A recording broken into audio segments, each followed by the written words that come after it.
comme vous avez, entre guillemets, rien, comme tu as dit, c'était quoi le plus dur quand on part sur un projet comme ça, sachant qu'avant, on n'a pas de modèle? Aujourd'hui, quand on veut se lancer dans un projet, on a Internet, tu vois. Ça veut dire, si tu as des questions, tu sais, il y a même ChatGPT, tu te demandes, voilà, comment on fait ci, comment on fait ça. Absolument. Est-ce que toi, à l'époque, quand tu as cette idée en tête, tu as un modèle américain, c'est quoi ta projection? Comment tu vois les choses? Je vais dire, justement... Tu te bases sur quoi, en fait? Mais oui, justement, je fais ce film pour donner un peu la genèse de l'histoire. En 1990, j'ai produit la première compilation de rap en français qui s'appelait Rapatitude. Rapatitude, oui. Mais attention, quand j'allais dans la maison de disques aussi avec, les mecs me disaient « Ah, maintenant t'as fait du rap, tu veux faire de la soupe ». Moi, ce que je voulais dire, c'est que on l'a vu aujourd'hui que dans le temps, le rap a mieux marché en France que le R&B. Quand tu faisais la compilation de R&B, tu sentais un peu que ça allait être un petit peu plus difficile que Rapatitude ou pas.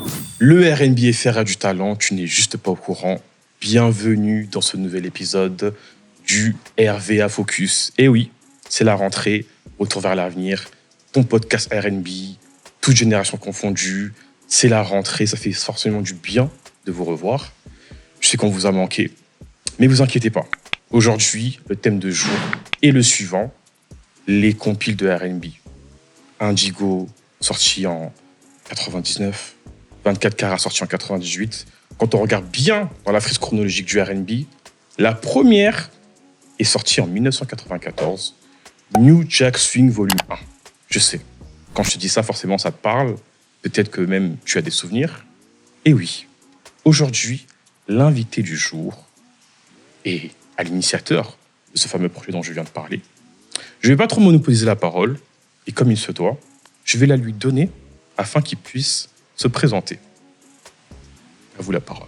Bonjour, je m'appelle Benny Malapa et j'ai effectivement produit cette compilation sur le label Sensitive Music en 94 avec Karine, Hachim, Delavoye.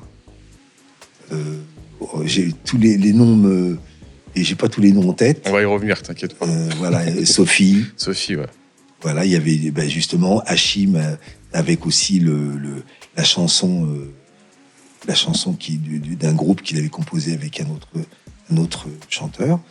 Et voilà, j'ai fait cette compilation, mais pour donner un peu la genèse de l'histoire, en fin de compte, en 1990, j'ai produit aussi dans les premières, la première compilation de rap en français qui s'appelait Rapatitude. Rapatitude, oui. J'ai produit Rapatitude. On avait monté un label avec mon ami, ma copine, ma femme, la mère de mes enfants, Cathy. On a monté ce label en 89. On a enregistré les groupes de rap, disons, prédominants. On a certainement oublié, mais on ne pouvait pas se permettre de les prendre tous. Mais il y a eu des regrets, comme MC Solar, qui m'avait présenté sa musique, mais tardivement, elle était carrément le disque est en fabrication. Donc, ce qui est différent avec le numérique, maintenant, on peut intervenir sur une playlist. Mais là, tu vois, c'est dans une usine. C'est à l'époque des vinyles, des CD. Là, c'était vinyle et cassette. Une cassette, carrément. On n'était pas encore au CD. Ouais. Vinyle, cassette. Ouais. Donc, la modification au dernier moment, alors que Solar m'avait présenté son morceau, il s'appelait 501, en fait, c'était un collectif. Il m'avait présenté il me donnait une cassette, justement, que j'ai écouté. J'ai adoré Bouche Dollar, j'ai adoré quelques chansons. Et j'ai foncé chez Virgin, et j'ai dit, il faut intégrer ce morceau. D'accord. Et ils m'ont dit, c'est impossible, il est en fabrication. La perte que ça a provoqué, bon, peut-être que c'est plus de poids à cette époque-là, parce que j'étais un tout jeune producteur. J'aurais peut-être insisté quand même, mais bon. Et ensuite, Solar, à son grand intérêt, a signé chez Polydor, et c'est très bien passé pour lui, donc aucun regret pour lui ou moi. Un des regrets pour moi. Donc voilà, Rapatitude avec Ayam, Ayam n'était pas, NTM, Assassin, c'est des trous de mémoire, mais pas très grave. New Generation MC, pas mal de raga, Sai Sai, Tonton David, EGM bien sûr, Éléments dangereux, bon. Beaucoup de groupes, d'artistes en tout cas. Voilà, d'artistes qui ont marqué quand même, même si c'était précurseurs, qui ont marqué quand même cette génération de rap. Et la deuxième ensuite avec Ayam et Dodi Doti. Que donc on a vraiment couvert l'époque. Okay. Et en plus après, le label a produit le premier album d'Ayam, de la planète Mars, le premier album de Tonton David, le blues des racailles. Quand tu dis le label, c'est sous quel nom? Label Noir. Le label Noir, ok. Label Noir distribué par Virgin, Ok. puis ensuite distribué par De Label. Là, on est en 90. Non, alors, 90, Rap Attitude, Ok. sorti le 28 mai Mm. 90, et le grand événement, 21 juin 90, au Bobino, full, avec des gens dehors qui peuvent pas rentrer, concert gratuit pour la fête de la musique. D'accord. Ok. Mais là, avant de...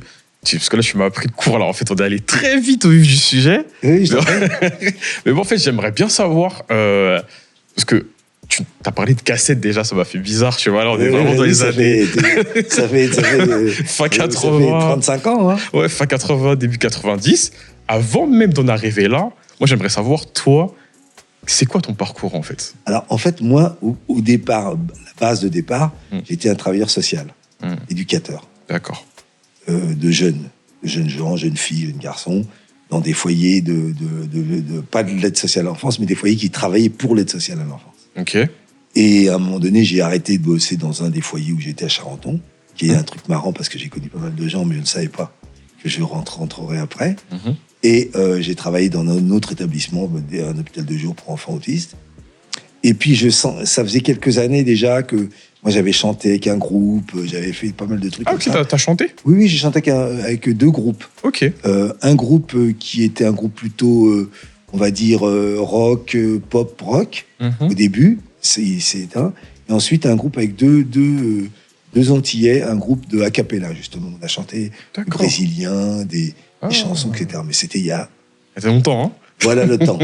Et donc, j'avais toujours cette idée de la musique. Et en plus, moi, je suis vraiment un mélomane. C'est-à-dire que la musique, je vibre avec la musique.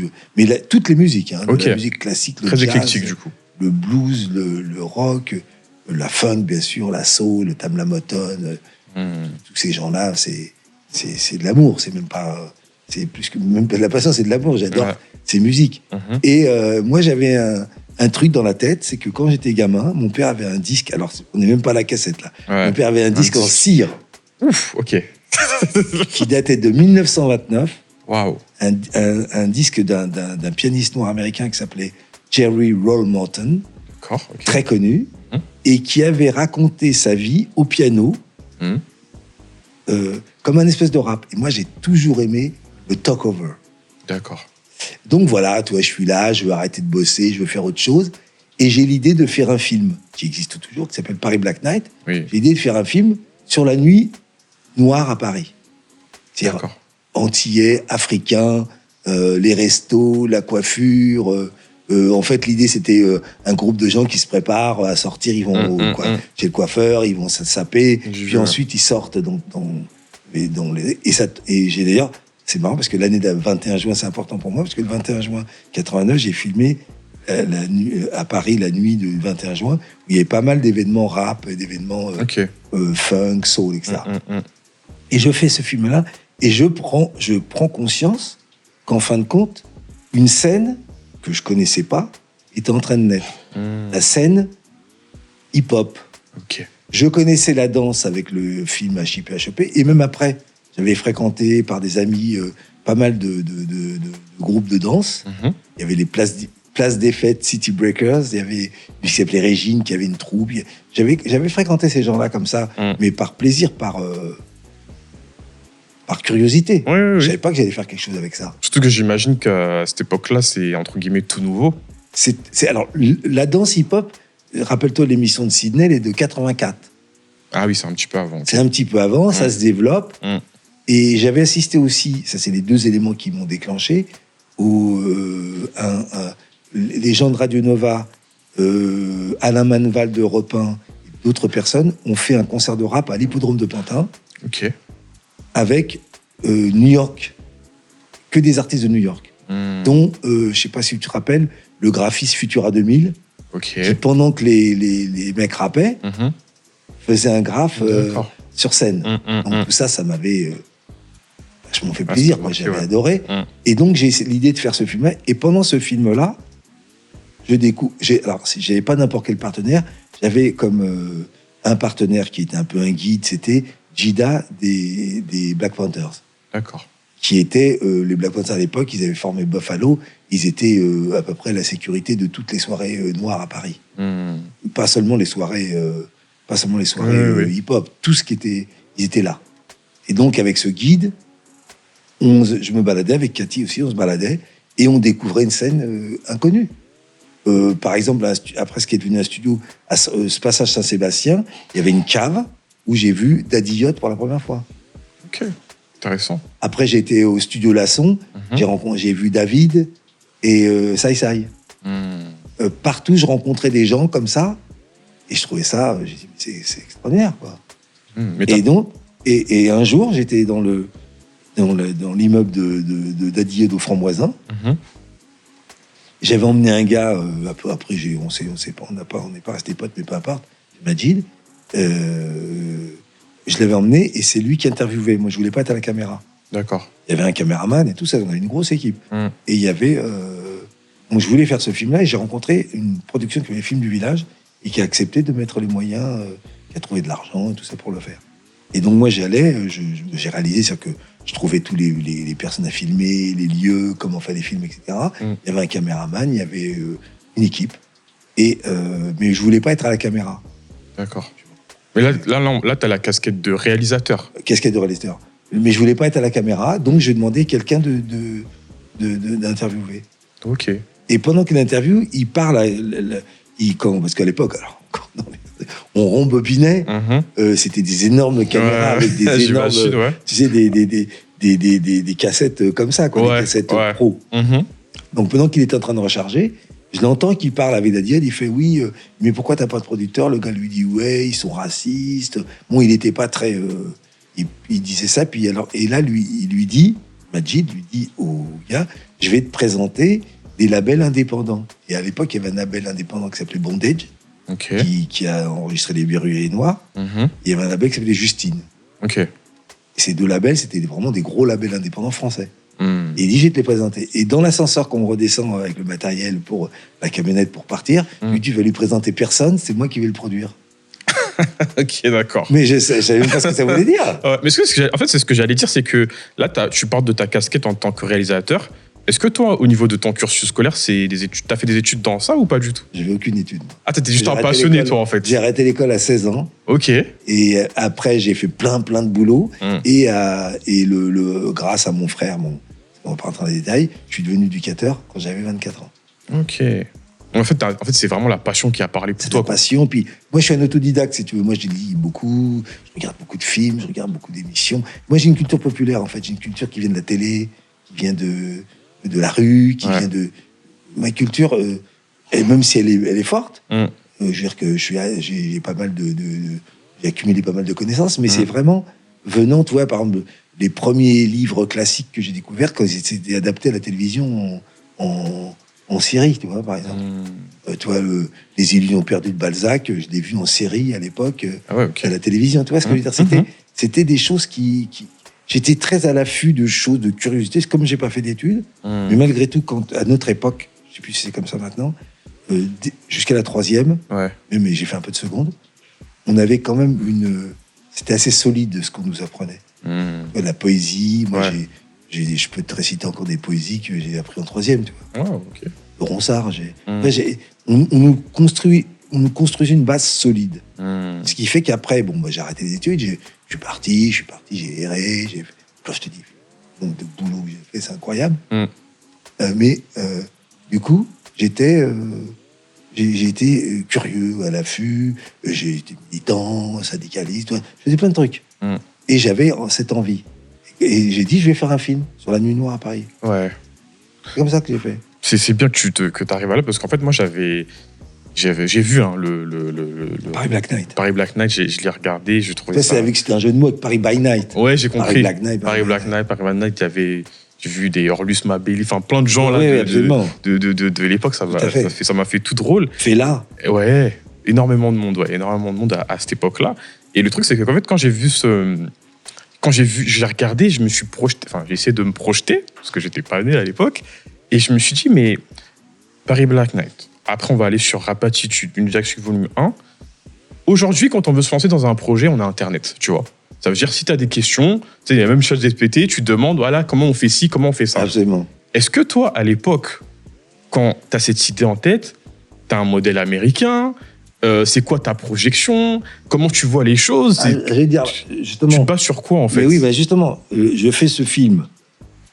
Et là, je te dis, je rencontre une scène que je connaissais pas et que peu de monde connaissait. Je rencontre cette scène. Donc, je me dis... Et là, à ce moment-là, on faisait pas mal de rencontres, de discussions. Je rencontre les gens de Assassin, je rencontre les gens de NTM, je rencontre plein de gens. Les gens du Generation MC. C'est grâce aussi aux gens de la nuit, parce que moi ce qu'il faut dire aussi, que j'ai pas dit, c'est que moi, je suis un homme de la nuit. Ok.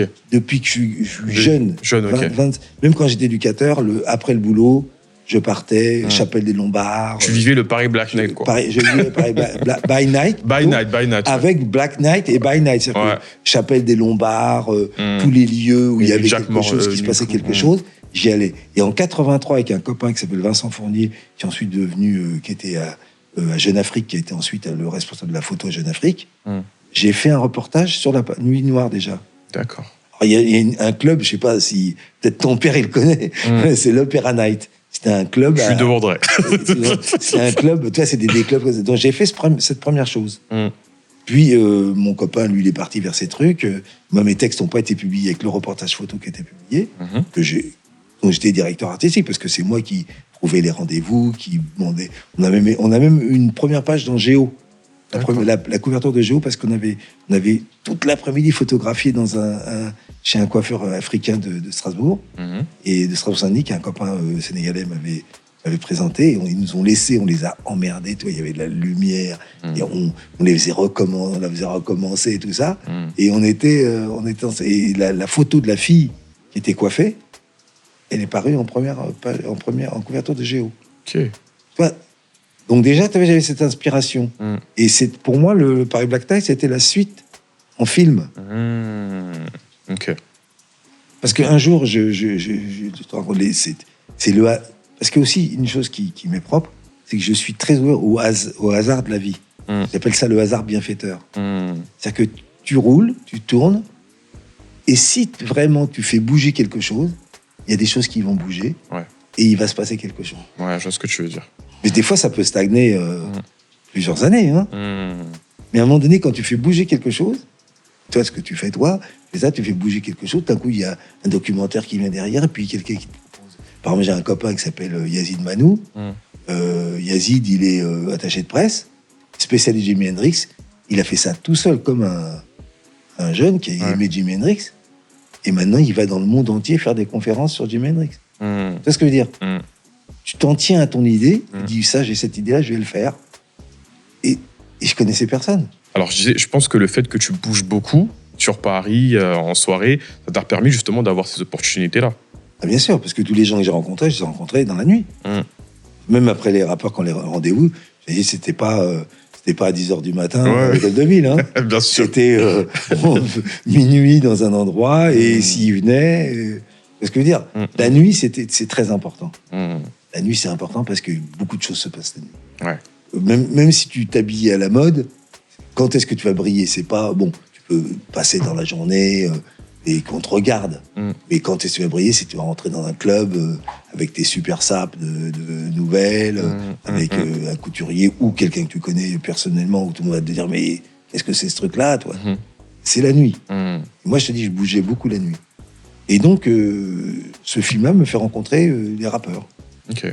Et un jour, je demande à l'ingénieur du son du film, un jeune mec, je lui dis, j'ai envie de faire des maquettes de rap, parce que j'ai rencontré plein de rappeurs, j'aimerais bien faire des maquettes. Mais je connaissais, pour ce petit passé artistique que j'avais eu d'auteur, chanteur, etc., je connaissais quand même 2-3 trucs. J'avais présenté une fois une cassette à un maître de maison de disques. Ça, je savais que ça existait, ça. C'était longtemps avant. Et il me dit, ça m'intéresse pas. Vous avez dit, ça m'intéresse pas. Ok. Mais si tu veux, j'ai un copain qui travaille à l'IRCAM. L'IRCAM, tu vois ce que c'est? C'est le truc qui est à Beaubourg. C'est lié à Beaubourg. C'est l'Institut de musique contemporaine, créé par un grand compositeur français qui s'appelle Pierre Boulez. Et lui, j'ai un copain qui s'appelle Laurent, qui travaille dans ce... Il est objecteur de conscience, parce qu'à l'époque, comme l'armée existait encore, pas comme quoi... les appelés pouvaient devenir objecteurs de conscience. C'est-à-dire qu'ils pouvaient dire, moi, je veux pas manier une arme, et c'est pas déserteur, je veux pas manier une arme, je veux pas être dans un truc belliqueux où il y a de la guerre, etc. Je veux quelque chose de...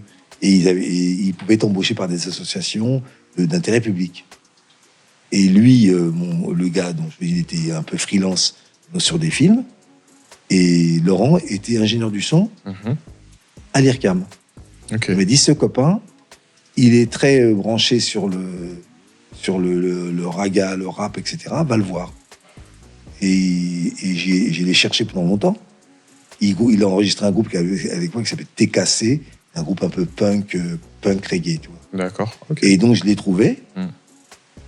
Et il m'a invité à l'IRCAM. Tu peux pas savoir l'effet que c'est. L'IRCAM, si tu veux, c'est désert. T'as des studios.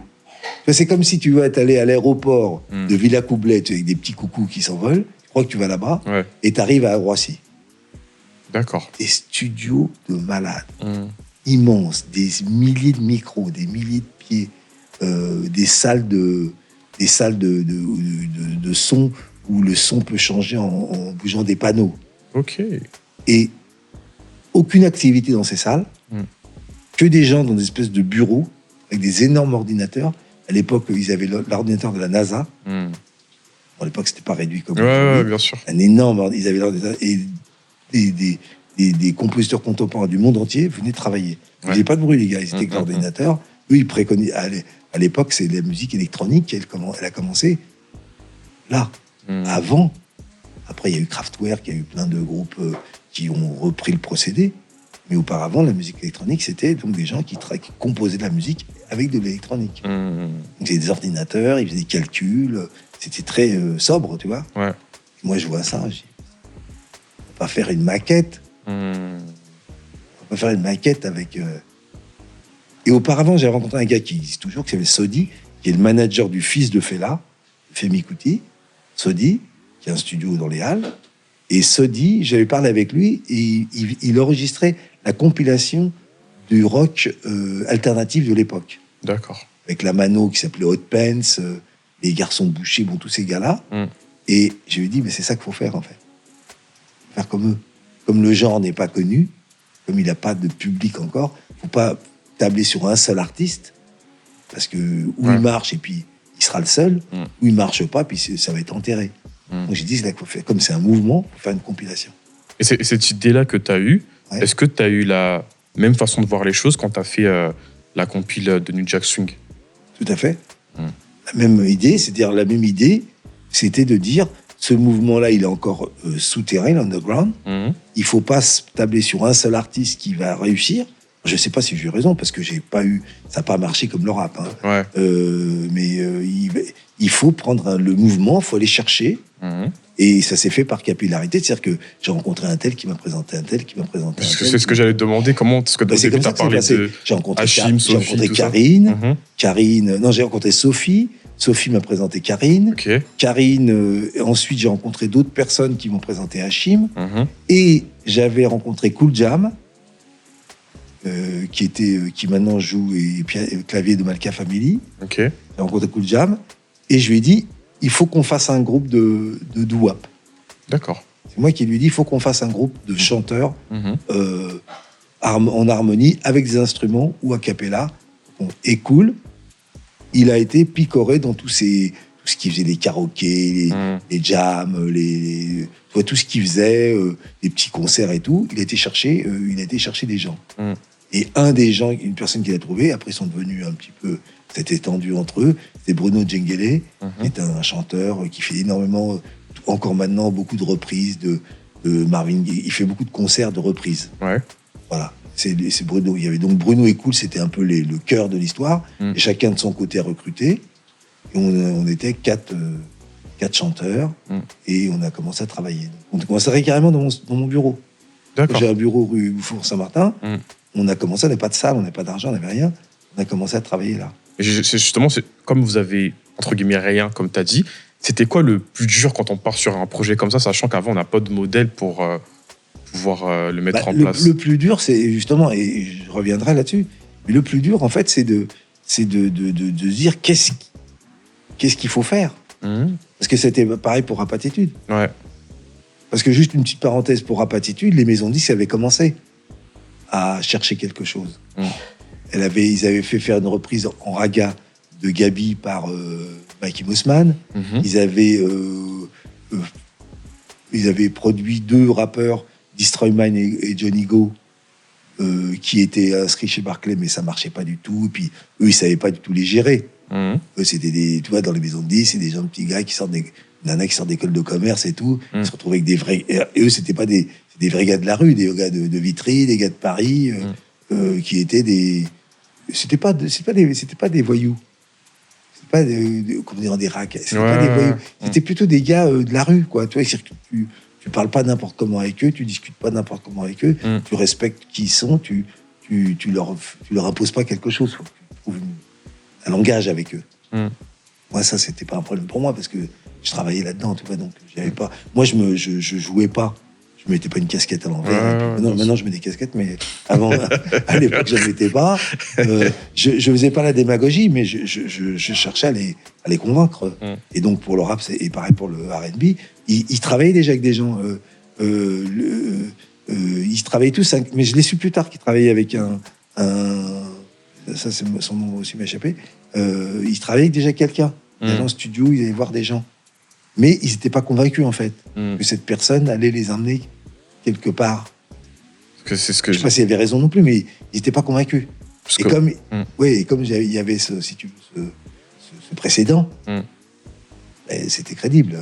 Tu es là, tu as produit la première compilation de rap, tu veux faire la première compilation de R&B. Parce que toi, tu te dis, bah... Mais attention, quand j'allais dans la maison de disques aussi avec, les mecs me disaient « Ah, maintenant, t'as fait du rap, tu veux faire de la soupe ?» Ils me disaient ça, les maisons de disques. Parce que, en fait, moi, ce que je voulais dire, c'est que on l'a vu aujourd'hui que dans le temps, le rap a mieux marché en France que le R&B. Est-ce que toi, à l'époque, tu sentais que, quand tu faisais la compilation de R&B, tu sentais un peu que ça allait être un petit peu plus difficile que Rap Attitude ou pas? Si tu veux, il m'a manqué des éléments. Par exemple, tu vois, comment s'appelle le DJ qui a été chez MC à un moment donné, très connu, lui, il a fait une compilation. DJ Cut Killer? Cut Killer. Ouais. Cut Killer, lui, je trouve qu'il a, comme il était DJ. Oui, il a fait des compiles en plus. Il a fait des compiles, mais lui, ce qu'il a fait comme compile, d'ailleurs, sur une de ses compiles, il a pris le morceau de Hachim et de. Ah, de Karim, non? Enfin, de Hachim, le morceau que Hachim a fait avec l'autre collègue, qui a été produit par Soulibi, etc. Il l'a pris sur sa compilation. Donc, on était bien dans le vrai. Ouais. Mais moi, j'ai voulu trop vite passer, si tu veux, de l'étape hip-hop à l'étape R&B. Parce que je me suis dit, en fin de compte, qu'est-ce que c'est le R&B? C'était mon slogan à l'époque. Même la rue, c'est parler d'amour. C'était mon slogan. D'accord. Donc moi, c'était en fin de compte, il y avait le rap et il y avait des gens qui avaient envie de quelque chose de plus smooth, de plus cool, mais qui faisaient partie du même milieu, qui avaient la même origine, genre la rue, mais qui avaient envie d'exprimer quelque chose d'autre. Donc j'ai dit, puisque moi j'ai fait dans le rap et que maintenant il y a plein de labels de rap qui se montent, que les maisons de disques s'adressent directement à eux, que moi j'avais même un peu de mal à placer mes trucs à moi, je vais passer directement au R&B. Et d'ailleurs, dans la compile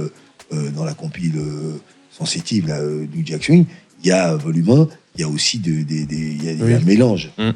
Karine et le groupe Afro Jazz, elle a fait il y avait les deux. Mais ce qu'a fait Cut Killer, je trouve qui a été plus, il n'a pas fait avancer la scène, mais du point de vue pratique, il a mélangé dans ses compilations des morceaux américains et des morceaux français. Je ne sais pas si je les aurais eus à l'époque, parce que il était chez MCA. MCA, c'est ensuite on racheté Universal. C'était une énorme boîte, même s'il n'était pas très connu en France. Mais il a mis des titres, Mary J. Blige, etc. C'est-à-dire qu'il a mis des titres de R&B soul américains. Il a remixé et il a mis des morceaux de rap aussi. C'est-à-dire qu'il a été chercher la transition. Alors que moi, je n'ai pas cherché la transition, j'ai cherché la cassure, la rupture. J'ai voulu tout de suite passer. Après, tu pouvais pas vraiment savoir, hein, parce que non, je pouvais pas. tu partais. Non, parce que peut-être que tu sais, quand tu fais un truc, quand tu fais des choses, des fois, tu as l'impression tu as une certaine, heureusement, il le faut, tu as une certaine assurance de ce que tu fais. Mais peut-être qu'à un moment donné, quand tu as connu un peu le succès, tu as peut-être plus de mal à écouter. Mais je ne peux pas l'écouter des gens qui te parlent. Prendre du recul un petit peu. Mais écouter, regarder ce qui se déroule et essayer de comprendre. Et quand, au même moment, un petit peu après, Cut Killer, il faisait sa compilation, je pense que ça aurait dû me faire réfléchir. Mais comme eux-mêmes, les chanteurs, étaient hyper contents de faire le truc, et que moi aussi, j'étais très heureux, ça me plaisait, parce que, à la limite, c'était plus proche de moi, d'une certaine façon, le chant. Le chant, parce que moi, toutes les références, même si j'aime beaucoup le rap, et j'aime toujours le rap, mais mes références, c'était beaucoup la soul, musique, la Stax, la Tamla Motown, Bill Withers, etc. Donc, ça me plaisait de faire ça. Mais c'est la transition, et ça a été trop détaché du rap. Il fallait trouver une transition juste milieu entre le rap, qui commençait, tu vois, 94, 95, c'était en pleine montée. Après 2000, ça a été l'explosion avec Lunatic, etc. Et les IAM, ils vendaient, ils ont vendu 500 000, 600 000 albums, 700 000 albums. Tonton David, il a vendu, c'est le raga, mais dans le même mouvement hip-hop, il a vendu 2 fois 400 000 albums. C'est-à-dire que c'était Daddy Nutty. Il a cartonné. Donc c'était en pleine montée. Il fallait trouver la bonne forme. Une voie de traverse qui permettait, par exemple, qui aurait été des duos qui sont faits d'ailleurs. Il y en a eu des duos quand même. Oui, mais je parle de nous. Le duo entre nos artistes, par exemple, chercher des featuring d'artistes de notre label qui n'étaient pas connus avec des rappeurs connus. Alors que c'est ce qu'a fait Karine après. Et Karine, tous les featuring qu'elle a fait ont été vachement bien et ont réussi. Mais justement, c'était avoir une vision un peu plus transitoire entre ce qui s'est en train de se passer et ce que moi je voulais amener. En fait, tu penses qu'il fallait amener l'idée progressivement et pas de façon brute. Parce que moi, je me suis inspiré là des États-Unis. C'est vrai qu'il y avait Joe Desi, il y avait Blackstreet et tout. C'était eux aussi.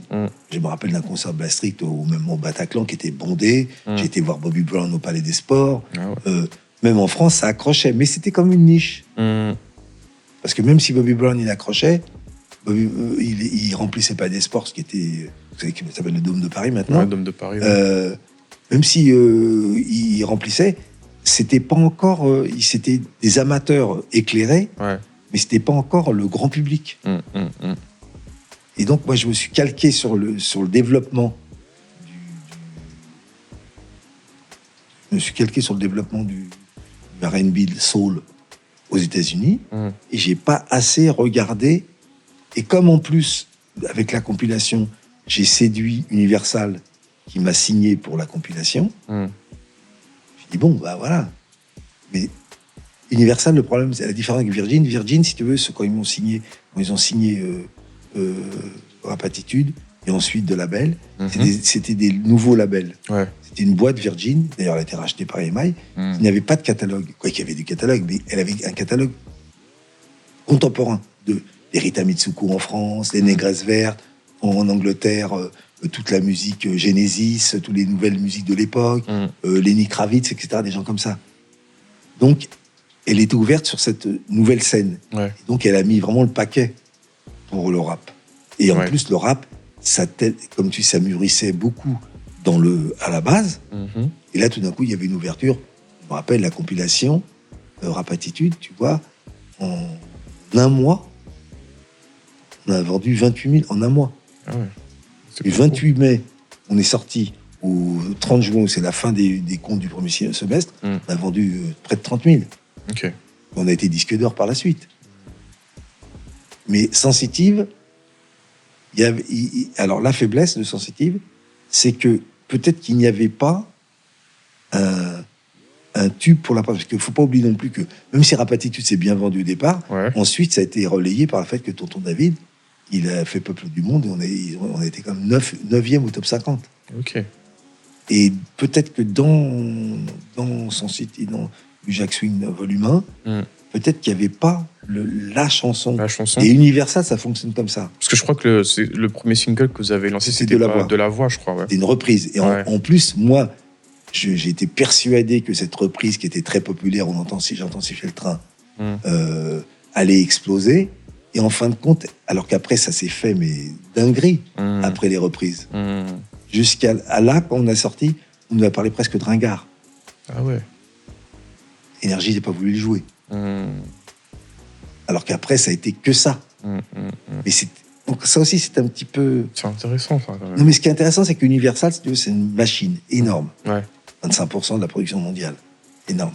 Et Universal, c'est une machine qui fonctionne avec des tubes. Ouais. Si tu n'as pas de single, tu verras jamais un artiste. Regarde Solar. Solar, Bouge de là, ça a été avec le sample qu'il a sorti, du DJ. Ça a été tout de suite.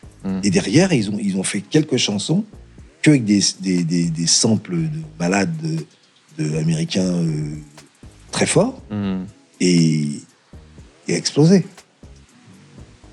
Alors que dans la compilation qu'on a fait, il y avait vraiment de la qualité de chant. De chant, mais pas de single. Je pense, après coup, quand je réécoute, qu'il n'y avait pas quelque chose qui était étudié, ou peut-être qu'il aurait fallu confier à quelqu'un de supérieur, parce que nous, on faisait tout seul. Ingénieur, on n'avait pas de réalisation. Ça, c'est une chose aussi, qu'on n'avait pas de réalisateur. Quelqu'un qui ait fait le... Là où j'ai commencé à toucher à ça, c'est quand je suis parti avec Karine à Los Angeles pour faire remixer avec les gens qui avaient réalisé le disque de Brandy. C'était 3 millions d'exemplaires. On a été là-bas. C'était $25 000 par chanson. On n'était pas capable de les payer. Mais ils étaient très sympas avec nous. Ils ont dit allez voir ces gars-là. Il a parlé de ces gars-là. Ils ont fait un titre qui n'est pas le single. Ils ont fait un titre sur la compilation. Ouais. Pas sur la compilation, sur l'album de Brandy. Ils ont fait un titre. Écoutez le titre, s'il vous plaît, on vous les présente. Et oui, c'était $5 000. C'était bien, ça a descendu. Ça a descendu et on y a été. Ok. Et je suis parti là-bas. Ah ouais. Avec Karine. Et on a fait son remix quelques jours. Et un vieux copain, m'a réussi à m'introduire auprès du président de la Talma Motown, parce que Talma Motown avait été racheté par Universal. Et c'était plus Berry Gordy qui était le patron. Ouais. C'était un type dont on ne rappelle plus le nom, mais qui était le producteur de Bill Withers, celui qui a découvert Bill Withers, qui en a fait un. Ok. Et ils avaient pris ce gars-là. Et il était déjà assez vieux. Quand je parlais avec lui, il s'endormait un peu pendant l'entretien. Et à un moment, il m'a dit une phrase qui était quand même très intéressante. Il m'a dit t'as combien de temps pour développer ton label? Ouais. Il dit 2 ans. Il m'a dit 2 ans, tu n'y arriveras pas. Tu es 4 ans. Et au bout de la 2e année, parce que j'étais signé 2 ans de suite, 1 an, plus 1 an par Universal, au bout de la 2e année,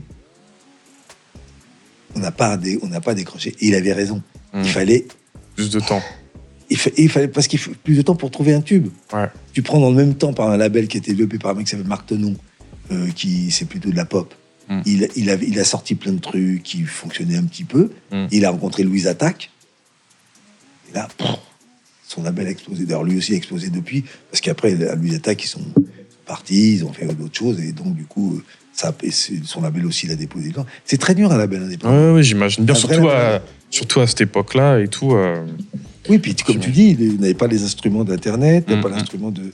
C'était les couvertures, fallait faire des couvertures de magazines hip-hop ou magazines de musique, ça c'était du marketing, faut payer. Ne crois pas que... Je me rappelle, quand j'avais demandé pour un artiste la première page de l'affiche, c'était 120 000 francs à l'époque. Ok.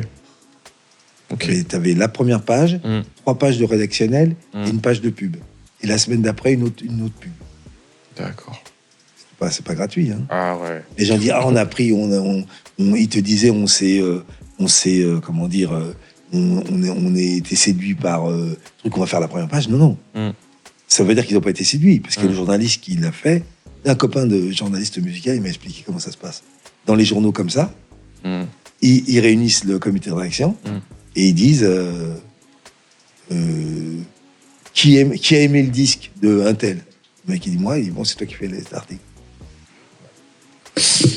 C'est du marketing, hein. C'est vraiment quelque chose de très intéressant. Écoute, on va déjà arriver à la fin parce que le Bien temps sûr, mais nous y a est pas de vraiment problème. compté. Pour conclure, j'aimerais poser 2 dernières questions. Après, on va Oui. conclure. Avec le recul, quel conseil tu donnerais à une personne qui a, je sais pas, envie de produire une compile de R&B français?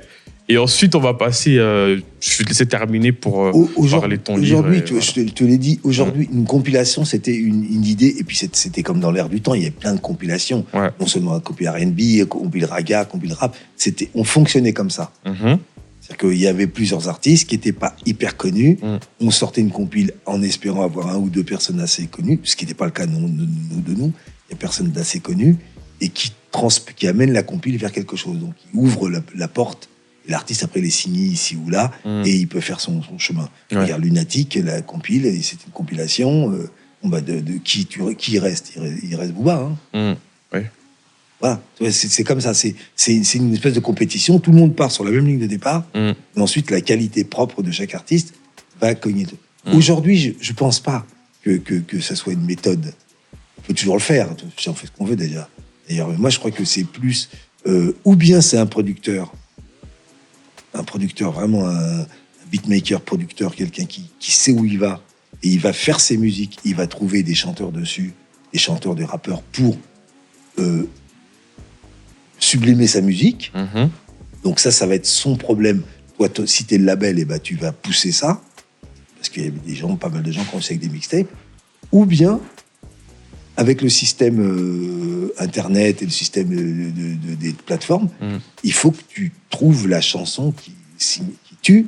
C'est-à-dire qu'il faut chercher, il faut aller écouter, il faut aller voir ce qui plaît, ce que les gens écoutent aujourd'hui, surtout américains, parce que français, j'en connais pas trop. Ouais. Peut-être toi, tu connais mieux, mais moi, je connais pas la scène actuelle. Ouais. Il faut aller chercher des gens qui tout d'un coup, vont être capables... Regarde ce qui s'est passé pour le bouillon, pour le chata. Ouais. C'est-à-dire que d'un coup, il y a Maureen, il y a 1 ou 2 personnes tout d'un coup qui ont trouvé la voie de traverse et qui aujourd'hui, j'ai écouté en venant dans mon taxi quand je suis arrivé ici, voilà, j'ai vu que chez Génération, il passait une chanson je connais pas le groupe, mais il passait une chanson chata. Ok. C'est-à-dire ou bien tu trouves un artiste et tu penses qu'il est assez puissant pour... Parce qu'il y a quand même des gens. Je sais pas dans quoi tu classes Dadju, tout ça. Ils sont un peu... Ils flirtent un peu avec le genre quand même R&B. Ouais. Peut-être pas du pur R&B, mais ils flirtent avec ça. Ils ont les chansons d'amour, le love, etc. Bon. Et je pense qu'il faut chercher un ou une artiste qui est capable de porter un genre, capable de le porter par sa présence, par son chant, parce que moi, là où j'ai un petit peu... Des fois, c'est sur les textes en français. Des fois, je trouve qu'il faudrait beaucoup plus travailler. On avait déjà ce problème, nous, à l'époque. D'accord. Ok. Je te remercie. Désolé, on arrive déjà à la fin de notre première vue de podcast. Est-ce que tu peux juste, s'il te plaît, Benny, rappeler le titre de ton livre? Parce qu'on n'a pas eu le temps d'en parler, malheureusement. On n'a pas eu le temps de parler, mais bon, maintenant, parce que tu vois, j'ai fait des films, j'ai fait plein de films, plein de documentaires en Afrique, sur le hip-hop aussi. Et là, maintenant, c'est une aventure. J'ai écrit un livre qui est édité depuis le 13 août chez Fayard. Ça s'appelle Un nègre qui parle le yiddish. Et ça parle de l'histoire de mes parents, mon père camerounais allemand, métis, et ma mère juive polonaise, qui se sont rencontrés à Paris et qui ont traversé tout le siècle avec toutes les guerres, la colonisation, la décolonisation, qui ont traversé tout ça ensemble. Et c'est cette histoire que je raconte. D'accord. Dans toutes les bonnes librairies. Ok. En tout cas, je te remercie beaucoup d'avoir été parmi nous aujourd'hui. J'espère que ça vous a intéressé. Franchement, c'était super intéressant. Bien évidemment, on n'a pas parlé de tout dans les détails, mais le plus important, c'est que tu as dit l'essentiel, et je te remercie vraiment pour le temps que tu as pris. Moi, ça me fait toujours plaisir de parler de ce travail que je renie pas du tout et que je suis très heureux d'avoir fait. Puis il reste comme quelques personnes, Karine, Hachim, Sophie, qui sont là, qui sont dans le milieu musical et qui travaillent. Et qu'on salue bien évidemment. En tout cas, merci. C'était King Boz. Jam. Faut que j'oublie Cool Jam. Bien évidemment. En tout cas, merci de nous avoir suivis. C'était votre podcast R&B RVA. On était sur le RVA Focus avec Benny Malapa. Continuez à vous abonner, continuez à commenter, continuez à liker et partager. C'était tout pour nous et on vous dit à la prochaine. Merci, au revoir. Allez.